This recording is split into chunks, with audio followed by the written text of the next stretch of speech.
Салам достор, сиздер менен BIC компаниясынын личный кабинетке кирип, эгер сиз Москвада болсоңуз, түзмө-түз складка, офисине барып туруп алам десеңиз, анда кантип оформлять этебиз? Личный кабинетке киребиз, BIC'нин. Бул жерде сразу входту басабыз. И мынакей логин пароль тересиздер и сразу кабинетиңерге кирет. Мынакей полный жаңылыктар, новости, баардык нерселер ушул жерде, личный кабинетте. И бул жерде мынакей биз корзинканы баскан учурда бизге айтат да кайсыл жерден товарыңды аласың деп. Ошол жерде биз сохранить этип коюшубуз керек. Любимый бюрого кошуп коюшубуз керек.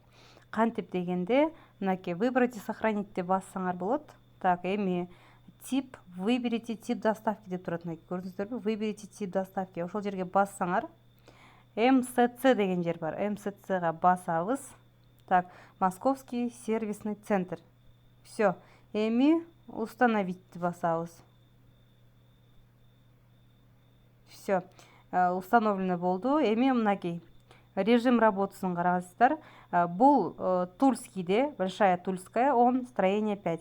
Ошол жерден барып акчаңарды берип эле сразу заказыңыздарды алып кетесиздер. Күтпөйсүздөр. Барып эле заказ номериңерди айтасыңар.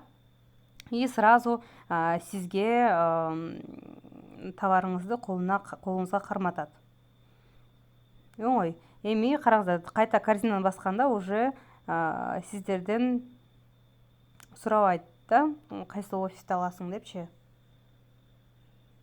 Так, азыр загрузка болот. Артикулдарды тере бересиздер. Кааласаңыздар мына китепчени басасыңар. Китепчени басканда мынакей полный уже продукциялар чыгат.